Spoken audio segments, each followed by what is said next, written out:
What's happening, Cardinal Nation? Welcome back to the CardinOLL podcast, a classroom podcast that has been designed to interview expert leaders and gain insight, which will help take your leadership and your learning to the next level immediately. As always, let me start off with a great quote today. Define success on your own terms, achieve it by your own rules, and build a life you're proud of. That quote was made by Anne Sweeney, the former president of the Disney ABC television group. Trust me, you don't want to miss any of our guests this month, as we will be interviewing some of the top women leaders in the community and the university who really have been busy redefining success. These women are doing a phenomenal job and a phenomenal work. So be sure to listen to the CardinOLL podcast Women's History Month edition on Spotify, Apple Podcasts, Anchor, or Google Podcasts. And as always, you can check us out on YouTube every Friday at 10 a.m. I am Dr. C. Sean Owens, also known by my moniker, as you can see on the screen, at the Professor Owens.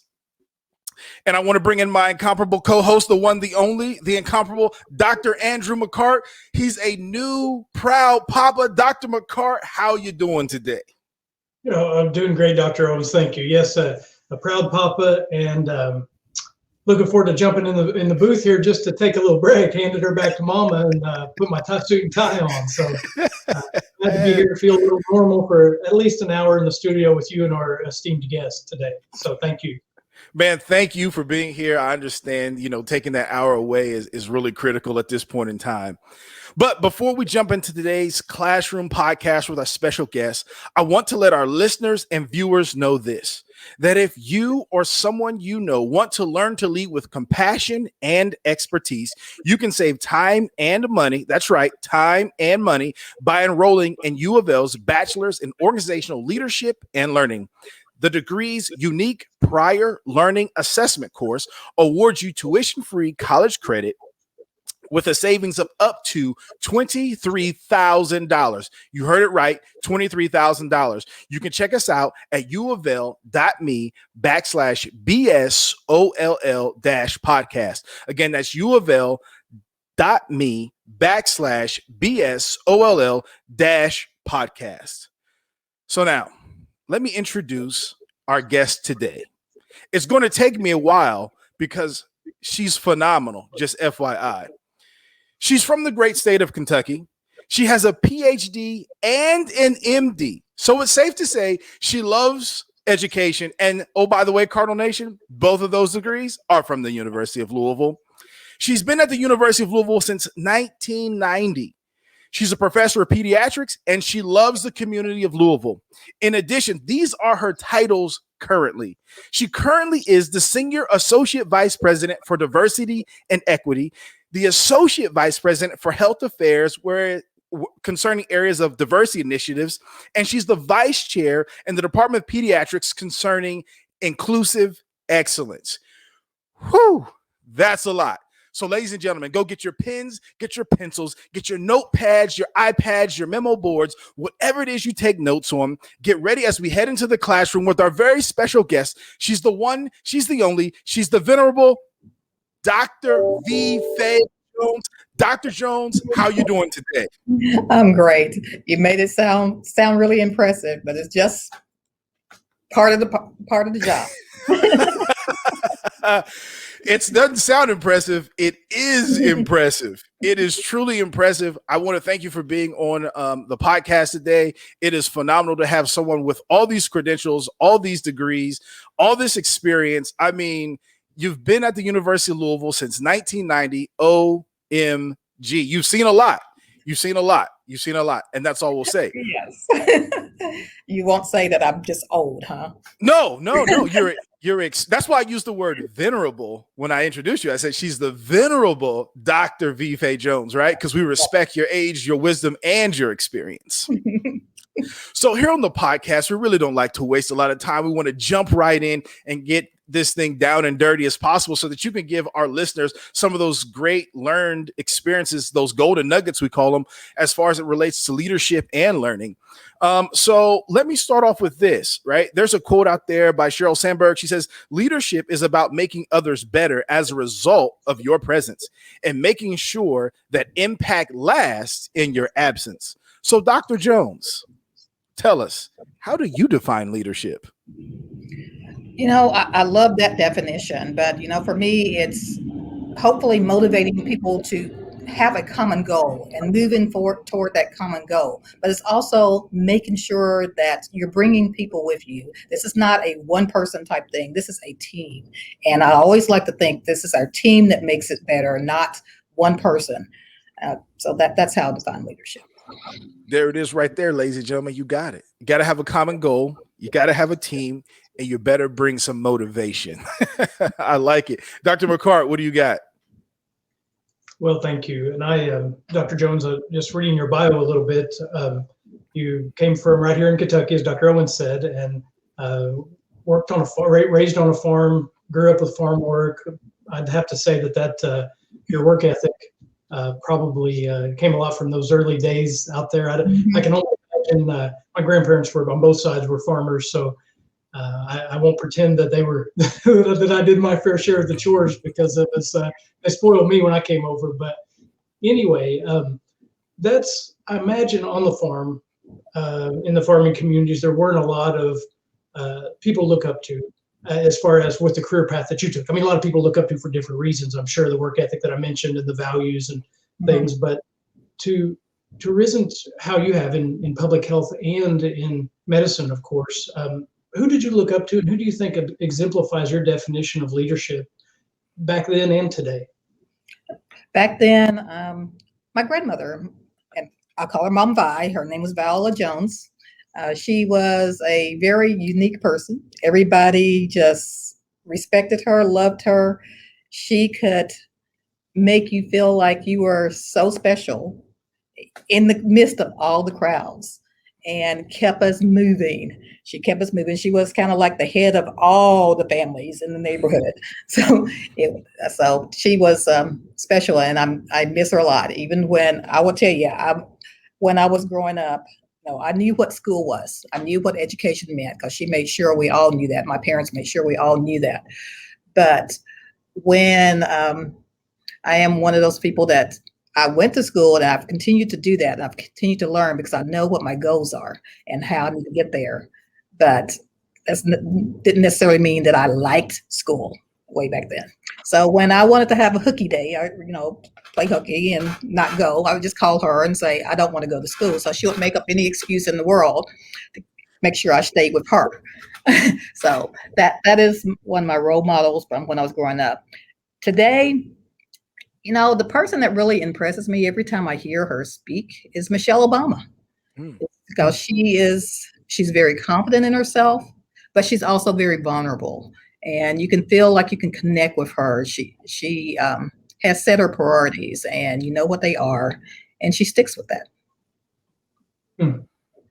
Well, yeah, thank you for answering that question, and from growing up and from current day, because it's I think it's important to understand how the bookends of your journey, so to speak, to where you got to right now. And I think I see that in your role as Senior Associate Vice President for Diversity and Equity. That's really similar to what you said your grandmother did, with kind of being a matriarch, of being someone who all people all around could look up to. And I feel like just from sitting here far away, I think that's a little bit about what you're doing there, carrying on in your shoes with making everybody feel included on the health science campuses and at the University of Louisville. So, yeah, thank you. That's what I hope for. Yeah, Dr. Owens, please. Yeah, I mean, we touched a little bit on kind of your beginning. We talked a little bit about where it started, but there's some gaps missing there. It started on the farm and it ended at the University of Louisville. So, can you tell us a little bit more about your leadership journey, kind of the role, maybe some roles or some positions, some other locations that kind of got you where you are today? Okay. For me, I knew what I wanted to be as far as physician. Knew that since I was a little little kid. That was never any doubt in my mind at all. Even though I didn't know any doctors, I knew I wanted to be a physician. I knew I wanted to be a pediatrician. So I've been very fortunate to be able to get to that point. When I finished my residency in pediatrics here, one of the things that I had was a loan payment back with National Public Health Service loan. And because of that loan, they sent me to Milwaukee. And at Milwaukee, in the clinics I worked at, I had to be the leader in pediatrics because I was the only pediatrician in these clinics. So that helped, made me grow up a whole lot. Then coming back to the university, my goal was, do my pediatric work, do the clinical, and be, happy until the School of Public Health reopened in 1999. And I thought, okay, I'm gonna do that too. And I was able to go to school in the evenings and get my degree in public health. But that also opened doors because I was not just in that silo of pediatrics. I was experiencing lots of other places in the university and in the community. And that was a big eye opener for me. Because some of the things I wanted to accomplish, I was doing it one-on-one, but that degree made it much, much bigger. And we also had an interim dean in the School of Medicine, Lori Schweitzer, and one of her goals was to make sure that women in the School of Medicine, if they could get into a leadership position and promotion, that she was wanting to make sure that happened. And she called me and offered me my first leadership position as an associate dean in the School of Medicine. And things have just kind of grown from there. It went from working in the School of Medicine, then to the HSC campus, to the whole campus. And that was because I recognized that our office was supposedly only focused on students in the School of Medicine, but that's not all who was coming to our office that was needing advice, help, just would come to us for anything. So I wrote a proposal to expand that office to include all the schools on the Health Science Center and also all the folks, not just the staff and faculty. And it has just kind of grown from there, from each position to each position. So sometimes you take the initiative and things happen. Yeah, that's a great story. I mean, you like you said, it was just more so. Let me ask you this: what was it like? Was when you went to Milwaukee? Was that the first time you had actually had to kind of leave the state of Kentucky or leave the area of Louisville, or what was that like? I mean, it was scary. Yes, it was. All by myself, at least going to a place that I didn't know and didn't know anybody. It was scary. But one of the things that made that transition much, much easier, I met a family who kind of took me under their wing, and I became part of their family too. So they made sure that I got what I needed and was supported in whatever I needed to be supported in. And they were still like my second family. Got you. Now we know you are a mom. So was like motherhood, this pre-motherhood, during mother, how does family fit in between Louisville and Milwaukee? So first off, my husband is from Milwaukee. Okay. So I met him the last few months that I was in Milwaukee, and I told him when I met him I was not staying in Milwaukee. So he decided, okay, it was worth him moving to Kentucky for that. So, and then we had our children. The first two was just when I was doing the clinical side, but the other three was when I was in school getting my doctorate. So we have, like I said, we have 5 kids, and it's been a blessing for each one.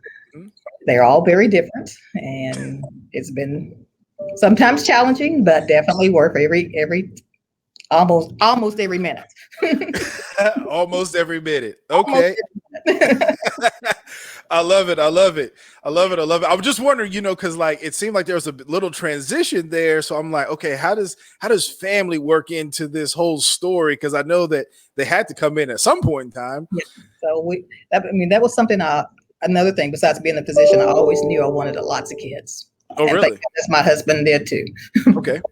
Okay. So what I mean, I know this is getting off topic of leadership. So what was 5 just the magic number, or was it like we wanted more, but we just, work, titles, positions, promotions, just got the best of us? No, it's just we were very fortunate. We have 2 biological kids, and our other 3 are adopted 1 year after each other. Wow. So we were fortunate that we were in the right place at the right time for each of those children. That's amazing. That is an amazing story. We will definitely have Dr. Faye Jones back because I want to know more about that journey. But Dr. McCart, what you got? Well, I'm glad you went off topic there a little bit because moms are tough. I had no idea until last week my wife had a baby and seeing everything that she went through. I suspected moms were tough, and my mom wouldn't take much from me. But I'll tell you what, that's I got to hand it to you. So anyway, coming back on topic though, thanks for sharing a little bit about your personal life, because that's important for our listeners too to think about how folks balance these things in and out of the classroom and the executive office. So I want to ask a leadership question that we have here. And before I do that, and Dr. Owens knows I take a running start at these questions, I provide some context, and so bear with me as I get there. But reading on your bio here, it mentions your 30 years in medical experience, but really that your passion also lies in creating a community where health equity is a reality. And so it says there, you are responsible for training our future pediatric providers, as well as overseeing the integration of equitable and diverse healthcare standards throughout our campus. So I wanted to ask you, what are 3 traits that you think up-and-comers need to have to be leaders in the medical field and in the field of public health in 2021 and beyond? Empathy is one. I think no matter what field you're going into, empathy is so important. Innovation is also important because this is a changing world. Nothing is static. We have to be innovative in the things that we do, and being brave, because this is not a easy place to be at times. So you have to be brave, and knowing that things don't always work the way you want, or the outcomes is not always what you want, but you have to continue to push yourself to do it. I like that. Well, Dr. Jones, I think that's great. The courage aspect there is often something that we forget about. I think when we look up to these leaders or we read about them in we used to read magazines when I was younger, Dr. Owens. You'll have to tell me what people do these days, blogs or what. But we hear all these good things and the successes that people have, but we forget that they're scared and that it's tough and they have to pick themselves back up and they encounter obstacles and have to go around them, go over them, somehow go through them. But I think that's important, that being brave and the empathy and the innovation. We've got some more questions as we go to get into those 2. But before I give it back to Dr. Owens, I'd like to ask you here, Dr. Jones, serving in the community, you are, it says quite active, and I would say that's an understatement. But looking at various roles here on the Commission on Diversity and Racial Equality, Race, Community, and Child Welfare Steering Committee, Executive Committee on Foster Care, Adoption and Kinship, board member of the Family Scholar House. And do you see that role between the university and the community, or between medicine and getting out into the population? How do you see all that fit into the bigger picture for these future leaders that I asked about in the last question? So, maybe because I'm from a small town, we won't even call it town. The place is called Norfolk. We have a stop sign there, but it was so important to be a part of everything. And using my grandmother as an example, she knew everything about everybody, and I sometimes more than what I would have liked for her to have known about me, but she knew it. She was involved and engaged, and that's what she taught us. And what my family does is to try to be engaged and involved, because if you don't know what's happening in the community that you're trying to serve, how can you really serve them? So I think those things are important to be a part of. And some of those things that you mentioned, not everything happens at the same time. Well, that's a good point. Spread out over your career. Not everybody.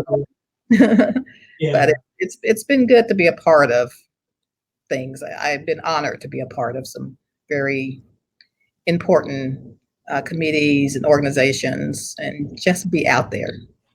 Yeah. Well, I think that goes back to the empathy that you mentioned earlier, that once the more we can understand each other, know where we're coming from, what our situation is, it's much easier to create solutions together and work on the innovative ideas that you also mentioned, that we can, it's a lot different to work with somebody in a solution than to sit in an office and push a solution on them. That's certainly the outcome will reflect that process. So, yeah, Dr. Owens, please.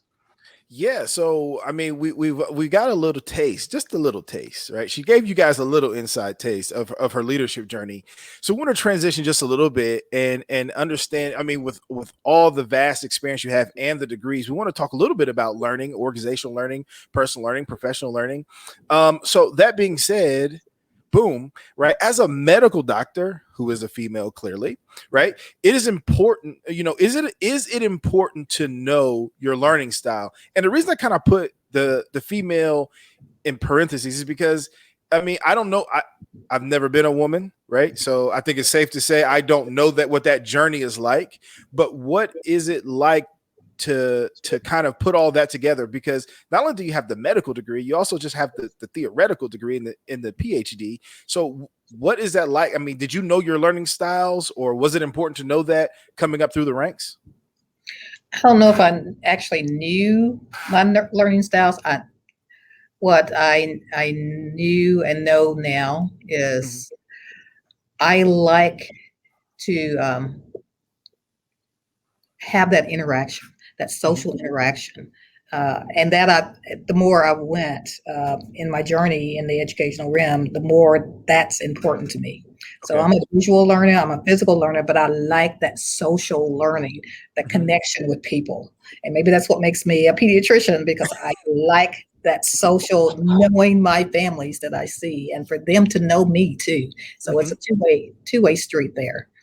I think some of my families knew as much about me as I knew about them. I love it. I love it. So social interaction. So when you said that you knew even as a child, like you knew you wanted to kind of be a doctor. Did you know that it was about social interaction then as well? Or was it just kind of something as you kind of went through the whole process and took all the classes and learned all the terminology that you kind of figured it out? Or was it kind of always innate in you? It was probably always there because, like I said, I grew up in a large family, and we were always, as a large family with cousins, aunts, everybody was always somehow together. But I enjoyed hearing the stories from the adults, hearing that history, hearing all of those things. So I guess I've always had that social learning always part of me. Got you. That's awesome. Dr. McCart? Sure. Yeah. And I just think that perspective of a community that you bring with you you can see how that's even from the publications which I want to ask some questions about some of those later, but you really work with a team of people. I mean, there are some of the brightest experts around that you bring together and work on that team. So I think that community aspect's really, as looking back over your bio, it's woven throughout the work that you've done. And I'll have to admit here that I grew up in a town with one stoplight. So we didn't just have one stop sign, we had one stoplight. And so it was so you were more advanced than we were. What's that, Dr. Jones? So you were more advanced than us. It was a big city compared to what you're talking about. Yeah, that's right. Yeah. We had one way, and we called it the one way, and we'd sit up there after school and dream about what trouble we could get in. So glad those days are behind us. And but it does mean something because it was the same way. We knew a lot about everybody, and everybody knew a lot about us, for good or bad. And it gives a different perspective, I think, even coming to a city like Louisville, where it's still a small world, especially in academia and in healthcare. It can be a small world. So, well, let me ask a question here on the learning component here. And Dr. Owens, if you don't mind, I'll ask about some of the tools that the medical field's using to help professionals get better in the area of diversity and equity. But before I let you answer, I just, if you want to touch on some of the changes that you've seen over the 30 years that you've been involved, and how, because now we've got, with artificial intelligence and machine learning and quantum computing, that are fields that are really less diverse than medicine, as far as those kind of skills, and people are working on that. But it's a whole new level of bias, the new challenges that have entered into the arena in the last 5 years that we didn't have previously. So anything that you'd want to share about how medical professionals and other professionals are getting better in the area of diversity and equity, we'd love to hear it. So, I think we still have a long ways to go, no matter what field you're in, but medicine particularly. When I finished medical school, it was two Black graduates, me and another person.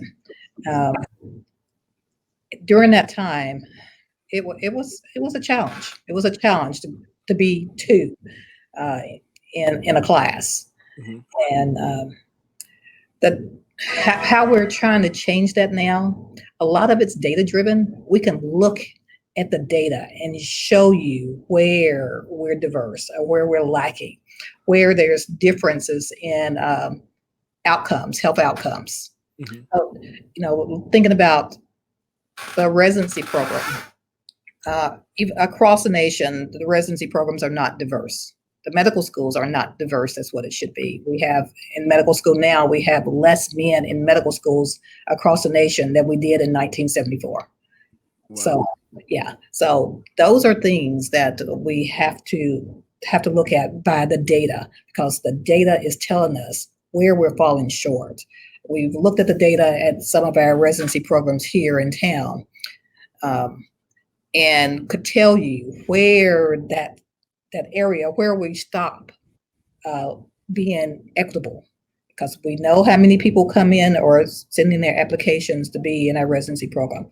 And then we can look at every step of there and say, this is something you might need to change, that you need to look at. And we've done this since I'm a pediatrician and I'm in that department. We've been able to do that with our data. And then we just put in strategies to make a difference and see if we're doing this and this and this, does that change the projection of what our residency program look like? So using that data is so important. And like I said, you can do that in every aspect of the field. One of the other things too, and this may not be part of that question, but I was just thinking about what's happening in our medical school right now. Our students have driven a whole lot of what's happening. The curriculum.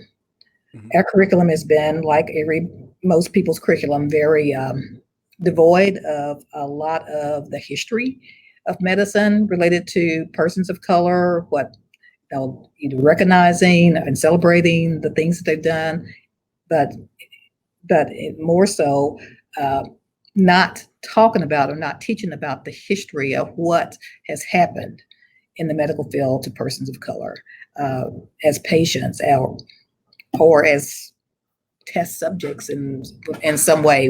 What happened during slavery, what happened as we've gone up. So now that's changing. Our curriculum is changing to tell the full story of how we are where we are now. And we're trying to change that. We always talk about medical mistrust, but we have to start thinking about, is the healthcare system trustworthy? And what can we do to make it trustworthy so that mistrust will decrease? We can't lay it on the people that don't necessarily trust what we're saying or what we're doing. We have to lay it on ourselves and how we can change that perspective. Well, thank you for that, and I'm glad to hear that, because it can be, with all the new technology, it can be easy to forget all the things that happen along the way, and some of those that you mentioned, very dark times that it's uncomfortable to talk about and easy for people to maybe skip over it, like you said, in a textbook or in a busy curriculum, but incredibly important. And the story's ongoing. And so looking at some of your publications here, you're talking about health equity, studying implicit attitudes and following a health equity curricular intervention, looking at ADHD diagnosis by race and ethnicity, and different disparities that we have in different parts of our population. What are some of the things that you're working on now? Those are all publications I referenced that are over the last 2 to 3 years. Is that work ongoing? Is it? I'm sure it is. And that work is ongoing. But a project that we did last year, which we need to finally write it up. But like I said, I like innovation and I like humanities, blending things together. So last year we had a quilting project, something that sounds really simple, a quilting project, but it was for our Black and brown undergraduate men here on the campus. Mm-hmm. And we had a gentleman who was in his 70s. His name is Sunshine Joe, who is a quilter, a Black male that is an internationally known quilter. It lives here in Louisville, which was amazing. And he facilitated 8-week sessions with these young men. Mm-hmm. And we have the result of this beautiful quilt that they made, but it allowed them to talk to each other and build community. And those kind of things, I think, is just wonderful. So those type of things is what I like. What I like to do is something that's different, something that's that is impactful in some way. Mm-hmm. And all the other work is still going on as well. But I also like to throw in something for my own enjoyment. No, I love that idea. And I think it's whenever we're engaged in something like quilting or even just taking a walk or something like that, we let our defenses down and we can communicate with others in a way we might not have if we're there kind of with our defenses up, and mm-hmm. It distracts us enough through an activity like quilting or something else that we can get to have some real conversations. Yeah, and it gives you a different image too. It takes away some of those stereotypes. So who does quilting? The same thing when we have done the literacy project in our clinics, because we have a literacy program in our primary care clinics.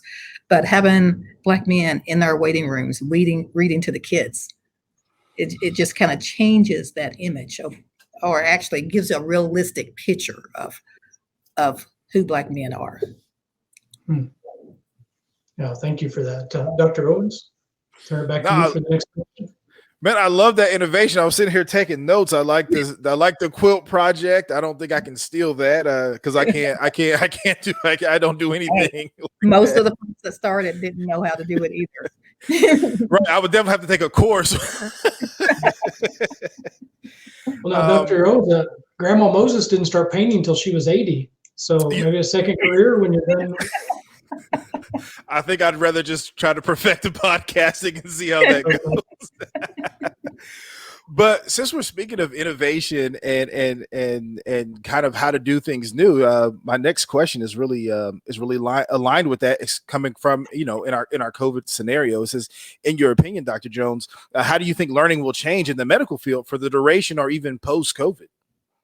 So we've used a whole lot of technology during this time, and we always thought, particularly because we have a pipeline programs too in the summertime, which is usually 80 students from across the nation in person on the campus for 6 weeks. We had to change all of that to a virtual format and still make it very engaging, right. And give them the clinical experience that they would have gotten as an in-person. So changing those kind of things, we are more prepared to do that now, to make it really interactive too.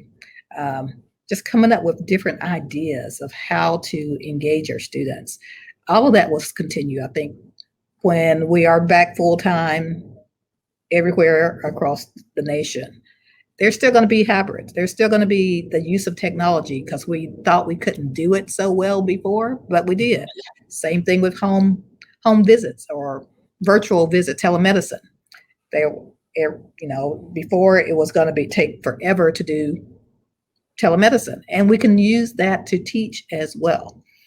That's part of the teaching part as well of telemedicine. We did it. It was done and done well. So we're not going to let go of the technology. It's just we'll probably refine it a little bit more than what we did initially, but we will continue to use it. We're doing simulation that will continue. One of the projects that we just submitted a paper for is how to teach students about unconscious bias through simulation as they're going through cases. So that is, we would continue to use these types of techniques. Right. So with that being said, like just from a diversity, equity, inclusion standpoint, when it comes to things like technology and simulations, do you find that, or have you, or is there, maybe, I don't know if there's research out there or not, that certain ethnic groups are more advanced or more behind or struggle more with certain technologies, certain simulations than others? Or is it kind of an even playing field across the board? I don't think there's really certain ethnic groups or racial groups is more behind than another group. One thing we have to worry about with simulation, though, is that we're not introducing even more bias in other ways. And we know that that's true with a lot of the artificial intelligence programming, that we're introducing a bias because we're using some of the technology. And so that's something that whoever is using it in whatever way you're using it, you got to be knowledgeable about that. You have to be aware so that hopefully you can mitigate that impact. And hopefully eventually there'll be new technology that will help to identify and eliminate some of that bias. Okay. Good stuff. Dr. McCart? Sure. My resident researcher. I'm really enjoying this, and I may wear out my ink pen at taking notes and trying to keep up with all of this information.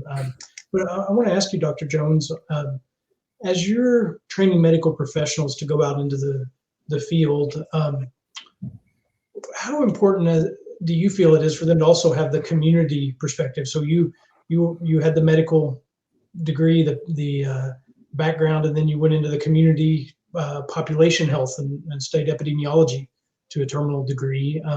How important do you feel it is for them to have both of those as well, to have and we're seeing a push in, I've got a background in public health, and so I know a little bit about this field. We're seeing a push in policy to make sure that practitioners also understand the community, and it may even be tied to the organization's reimbursement and those kind of things.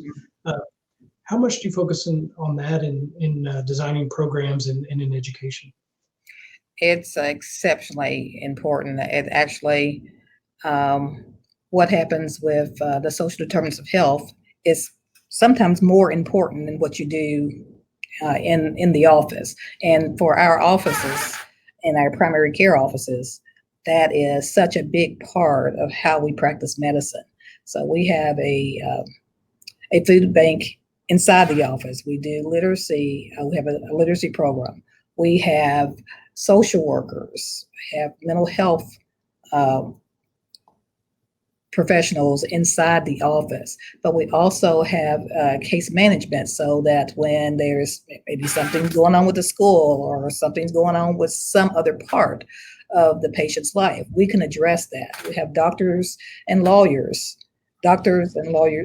program within our clinics. So the public health part, the social determinants of health part, is critical for the health of the child and that family. So we try to focus on all of it and teach our residents and our students that this is part of health. It is not separate. It is all part of health.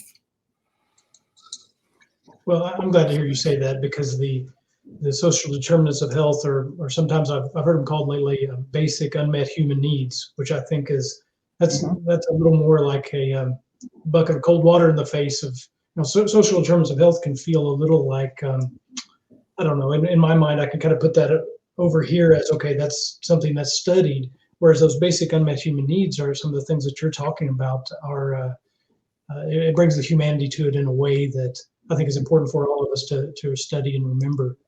So I'm so glad you're focusing on that. And you mentioned having a lawyer, having a case manager, and sometimes even the best physicians can prescribe either medicine or a routine of living. But if someone doesn't have the transportation to get to the pharmacy, for instance, or some of those just basic things for adherence to their prescription schedule, the wheels can fall off the bus. And I know I'm not telling you two anything, but it's important for our readers or our listeners to understand just how much these need to be integrated and how important the work is that you're doing. So thank you for that. Yeah, appreciate it. Dr. Owens, please. Yeah. So, Dr. Jones, let me ask you this: as we want to transition again into maybe more, a little more open, or maybe you can be a little more transparent, because we do have. I don't know how big our Cardinal Nation is, to be perfectly honest. Like, I'm not saying that. I know we do have people from all over the country that listen to us, and some of them are in medical fields. I know we're making a very strong push for more women to listen to our podcast, because we have a huge disproportion of men to women, which is great. But in knowing all that, I just would like to know if you could elaborate for some of our listeners and for us to give us an education experience. I've never been through medical school. What were some of your experiences that you faced being a woman in medicine? You said when you graduated, I think you said one of two minorities. So what was that like, kind of being one of a few? Well, I will tell you, in medical school, a thing that it always pops in my mind. I was, as a student in surgery, you hold the scalpel, hold those things, not the scalpel, but you're the least person in the field in surgery. And I just remember standing there for hours while the surgeon kept just making these comments over and over, how women don't belong in medicine. Women should be home. So that was one of my introductions to medicine, to being a woman in medicine. And, sometimes you still hear these kind of crazy talk like that women don't belong in medicine.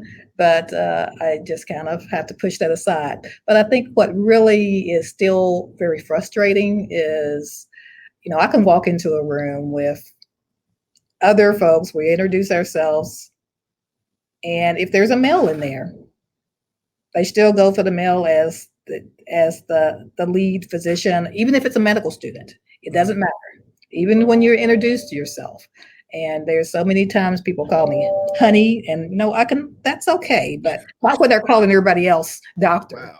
Wow. So those things are still frustrating. Being dismissed or just kind of ignored when you offer an opinion, offer your best whatever, and then somebody else coming right behind you and saying the same thing, not even a minute, and it's like it's a new idea. That drives me batty. It truly drives me batty when it just feels like your voice is not heard. And so do you kind of, have you over your time, has it changed any? Has the needle moved any? I mean, I know in most areas we have a long way to go. I think that's a common, conception or a common theme. But just in your eyes. Some things has been exceptionally slow about changing, but things that have changed is maybe because I'm much older, and I'm sure that has a lot to do with it. I definitely can speak up for myself, stand up for myself, and just not let it go. People may not realize it, but I'm very persistent. It may take a long time to get what I need to have done, but I don't let it go so easily. But the other thing that I find very, very helpful is that we have more people that's willing to, that I don't have to always speak up, that somebody else is there to do it as well. So you don't feel like the burden is always on yourself. It is others that's taken on that banner as well to make sure that equity exists in spaces more. Wow. I was never aware of that as far as women in medicine. Never aware of. I guess there's a lot I'm not aware of. Maybe I'm not old enough to be aware of it. I got a little more living to do. Dr. McCart. Well, and I think that selfishly we have this podcast so we can learn from some of the best and brightest in the area. So we have a lot to learn. That's why we're here. So, I'm thinking about some of the things that you just mentioned there, and I don't know if you can hear a baby crying in the other room, but that's our 7-day-old. We just so speaking of young ladies, as the one you hear crying. So you have overcome a farm background, which is we talked about that, and it really is an asset. But also being a racial minority, being a female in a field where that's the minority as well. And you mentioned some of these here: persistence, stand up for yourself, enrolling others in your vision. Are those skills, traits, experiences? Are those the ones you would suggest most to young ladies going into the medical field, or are there other things that you would say, if we could focus in a little bit on that, provide some wise counsel for those young ladies that might follow in your footsteps? Right. Well, yeah, those are definitely traits. Another one that I think is exceptionally important is being collaborative. Find people that is there that's going to be supportive of you. And that's something, that networking is a skill in my mind. That's a skill to learn, but they need to learn it. Everybody needs to learn that networking skill because you need these folks to help you along your way. But also, I think you shouldn't be afraid to ask for help. There is nothing wrong with that. And that's something, as being a Black female too, that was hard for me. That was hard for me because it felt like always somebody was waiting to see what that weakness was. Mm-hmm. And try to do it on your own so that you can prove to them that you could do it. But don't be afraid to ask for help. We all need it at some times or another. That is not a sign of weakness. It's actually a sign of strength. Got you. Yeah, I think that's a great point, and I'll just piggyback on that just a moment, because in leadership we study, there's psychology comes in there, and I heard a psychologist say that when we ask for help or show vulnerability, we often feel like it'll make us look weak, or that the people they'll distance ourselves from others. But it turns out the opposite. Actually, people appreciate that we want to ask for help, and we express our weaknesses. They'll feel closer to us because of that, because we all have these things, whether we want to admit them or not. And often the right people will acknowledge that. And I think that's worth saying just a little bit more on that. Don't be afraid to ask for help. And often we can't be good at everything, except Dr. Owens. He seems to be lap me on a lot of different fronts. But whenever we get other people to come in and help us, it gives them an opportunity to exercise their strengths, and as team we can go further when we work together, of course. And so, thank you for bringing all those things up. Yeah, I think they were great. I do have a question, and it's kind of ties right into my next question as well. So let me go ahead and put it up on the screen, which is right there. But you kind of mentioned Michelle Obama earlier. You mentioned your grandmother, and we have mentioned that there's a few that the number of women in medicine probably just needs to increase to kind of change some perspectives anyway. But what do you see happening with organizations with women landing some high-ranking positions? Do you see that changing, the face of diversity moving forward? I mean, right now we have a female vice president of the United States. I think as of, was it today that the first American Indian, I hope that's the correct way to say it, was sworn in as the Secretary of the Interior today. Do you see, do you see, because now people kind of have role models, because there is a Dr. Jones who's holding these positions. There is actually some young girl out there that can look up and say, "Ooh, there's somebody that looks like me in that position." Do you see that changing even in your world, in the world of pediatrics? Oh, definitely. I've had patients to come up to me to say that, or mothers and dads and whoever come up to me and say that they're just happy to see someone that looks like them. So having more women, and particularly Black women, in leadership positions, I do think it opens up doors that people see that diversity is a great thing. It is a wonderful thing, and I think for women in general, they usually have more inclusive, more diverse people around them.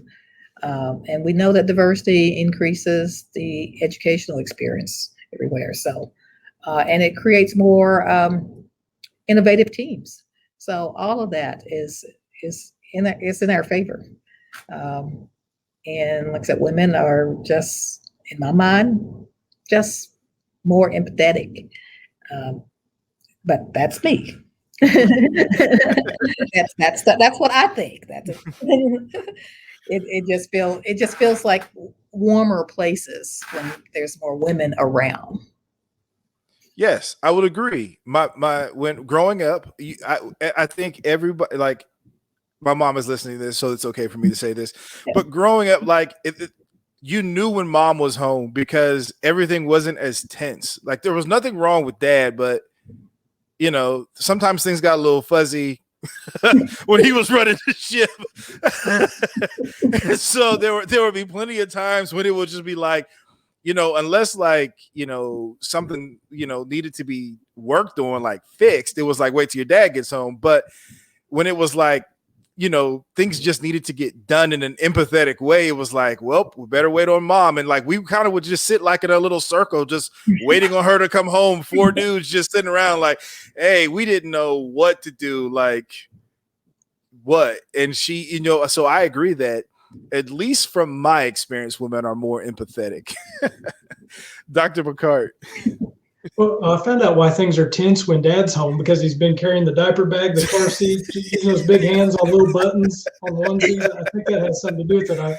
As a new father, I'm figuring out. But well, Dr. Jones, before we hand it over to the fun stuff, I want to give you an opportunity to talk to the audience and talk to us about anything in pediatrics and diversity that some of the top priorities that we should be focusing on, because we know, or I know that the sooner good habits can be formed in terms of health, it can really set the course for a lifetime of health and happiness and these social determinants of health, basic unmet human needs. So I would just like to give you the floor for a moment to anything that you think are some of the biggest issues in pediatrics, diversity, and from your field. You know, one of the big things, and we're learning more and more of what that impact is the idea of racism and discrimination, not just on the child, but on the parent, the guardian, what that does to affect that child as well. So it doesn't have to be a direct, discrimination against this child, but if there's discrimination, there's racism against the guardian, the caregiver, that child's affected, and in so many ways. So it's not just the health, but the physical health, but the mental health, the behavior health, all of that is so important. So we can't dismiss that. We cannot dismiss it, and we don't talk about it enough of what that does. So I just want to bring that topic up. That's all. Well, I think that's a great point, because it's a lot harder, I think, maybe to push your biases on a young child. But if you think about it in terms of like secondhand effects that you just mentioned, I think that's brings it to a whole new level, that it is still detrimental, even if it's not directed specifically to an innocent child. They still feel it as a byproduct of society's effect on their parents or their caregiver. And we certainly have a long way to go in terms of that, as we just see continually. So I won't go too far into that, because we're heading into looking at the time. I can't believe how much time has flown here. So Dr. Owens is the fun one. If anybody's ever listened, they know that I always turned over to him for the good stuff. We'll pull our head out of the books and the statistics and the research for a moment and talk about the rapid fire and the fun stuff. Dr. Owens, how's that sound? Yeah, that sounds like great, and we'll wrap it up with that. So Dr. Jones, we always like to end the podcast on a rapid fire and a fun question. Kind of ended on a fun note because typically, and it's nothing against any of the questions that we have. I think we have great questions. I think that, but sometimes that last question, when it's always about, kind of what is the, if you could stand on a mountaintop and shout something, sometimes it gets us like, it's so deep. It's probably another podcast, right? And so we're going to transition and have a little bit of fun. This is what I call rapid fire. So I'm going to ask you 5 quick questions. All I need you to do is say the first things that comes to your mind. Maybe you can explain it. Maybe you won't. It's okay. Right? First question, round 1. Here we go. Dr. Jones, if you could pick one word that would describe your life so far, what would it be and why? One word. Go. Blessed. Okay. I'm liking it. Okay. Why? So because I've been able to do so many things that I wanted to do, and I have a, wonderful family, wonderful friends, and so I'm blessed. Okay. I'll give you a pass on that one. That's a good word. That's a good word. It's a good word. We'll move to round 2. Next question. What are 3 non-negotiable characteristics that anyone on your team or tribe has to have? Ooh. I like empathy, honesty. I want someone to be trustworthy. And the third one, collaborative. Oh, okay. That's the first time collaborative has come up. That's a good one. I'll give you a pass on that one too, because you came up with a new one. On to round 3. What is your favorite vacation spot? Well, I'll tell you, with 5 kids, you don't really take that many vacations.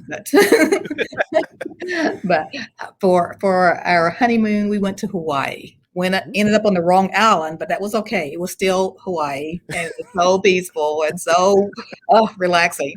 That I would say that would be my favorite vacation place, even though I'm hoping to go again for my 30th anniversary. Got you. Wrong island. That's like a TV show. But anyway, okay. You passed that one too. Round 4. If you weren't in medicine, where would you be working? It would probably have to be something in public health. Ooh, okay. Okay, I'll go with that. Last question, rapid fire. If you could sit with your 13-year-old self, what would you tell her? Believe in yourself, even when you're going on a path that no one else is going on. I like it. So this is the question that is the most fun of all, because it has stumped every single guest. And we're like, I don't even know how many guests we're in, 10 guests in at this point in time. So this is the last question we're going to ask Dr. Faye Jones, and then we're going to let her put on her cape and go save the world. Dr. Faye Jones, if your life was the title of a book, made up or real, what would it be and why? I would say it's not all it appears to be. And the reason why I say that is that sometimes people look at you and don't see full potential, don't see everything that you are capable of. So that first picture is not first, second, even third picture that they have of you may not be correct. Usually it's not. Dr. Faye Jones, you have successfully passed rapid fire and the fun question. We thank you immoderately for being a guest on the CardinOLL podcast today. I have front and back pages of notes from Dr. Faye Jones. So let me tell you, our listening audience is going to be extremely blessed by your presence of being on the podcast today. And we thank you. We thank you. We thank you. Thank you very much. Dr. McCart, Dr. Faye Jones is simply my new favorite shero. What do you think? Well, as I'm looking at, I was going through her bio and just thinking about, okay, a double doctor, a master's in public health. And by the way, the epidemiologists, I always kind of regard them as the smart folks, so the smart kids on the block, because there's, I mean, in a room full of doctorates, that's quite a title, but that's a tough field and very insightful too. So I was just feeling very grateful for the opportunity that we have to talk to just some of the smartest, most hardworking, influential people in the area. And that's part of being in a Research One community outreach designated university, is that as you look at the org chart, there's not a person that's doesn't have an interesting story, is not making an impact. So that delivered, that interview delivered. I'm so grateful we did that. And I don't know how you and Susan get these exceptional people to call you back, but it's working, and please keep it going because I'm learning a lot. Listen, I'm learning a lot. I can't even articulate how awesome talking to someone like Dr. Faye Jones was today. Like, to learn, I mean, first of all, she has like 15 titles. She's extremely involved in the community. She's so down to earth. Like, you know what I mean? Like, she is so personable. Like, no guest has left me speechless, but Dr. Faye Jones has left me speechless after today's interview. I don't know what else to say. That's a rare occurrence. Yeah, we don't often find you speechless, but that's how we meant to invite her back, so we can learn more. But I'll say another thing about Dr. Jones and the other guests, that it's inspiring, and it gives me hope talking to folks that are working on these things, because we've gotten into a habit. My wife enjoys the news just a little bit, not a lot, but I never watched it for, as far as, you know, some of the negative parts. I would go out there and find information, of course, but if you watch the news, it doesn't always paint a great picture. But if your news source was the Cardinal Call podcast, you'd feel a lot more inspired, a lot more hope. You'd realize that all the problems you hear about on the 6 o'clock news are being worked on by some of the best and brightest. Marty Polio, Dr. Faye Jones, Dean Amy Lingo, President Benaputi. I mean, there are people working on these things from a lot of different angles. Yes. And it's going to have an impact. I know it may not happen overnight, but it's happening. Oh yeah, the needle is moving. The needle is moving. There's no doubt about that. So, ladies and gentlemen, I want to thank each of you for joining us today. Right, you can check this podcast out, as well as any of our other pods at uofl.me/leadership-pods. That's uofl.me/leadership-pods if you want to check out this podcast, as well as any of our other or past podcasts. Right, we hope you also enjoy us in this classroom. Right, one day we will get you on campus. Right, one day things will get back to normal, hopefully soon, with the vaccine out there. And we hope that once we see you there, either virtual or on campus, we'll get you here to get a degree so you get ahead in life. Don't forget, we offer bachelor's and master's degrees and certificate leadership programs in a wide range of industries, from everything from healthcare to education to human resources. Check those degrees out at uofl.me/podcast-OLL. Again, check out all of our degrees at uofl.me/podcast-OLL. And as we like to say around here, you can never count the number of seeds in an apple, but you can count the number of apples in a seed. When you teach, you never know how many lives you will influence. So, Cardinal Nation, keep leading, keep learning, keep influencing. We hope to see you soon. But until then, don't forget to like, subscribe, download, or comment on any of our platforms, whether it be on YouTube on Fridays at 10 a.m. or on the podcast on, where's that, Anchor, Apple Podcasts, Google Podcasts, or Spotify. Until then, take care and stay safe.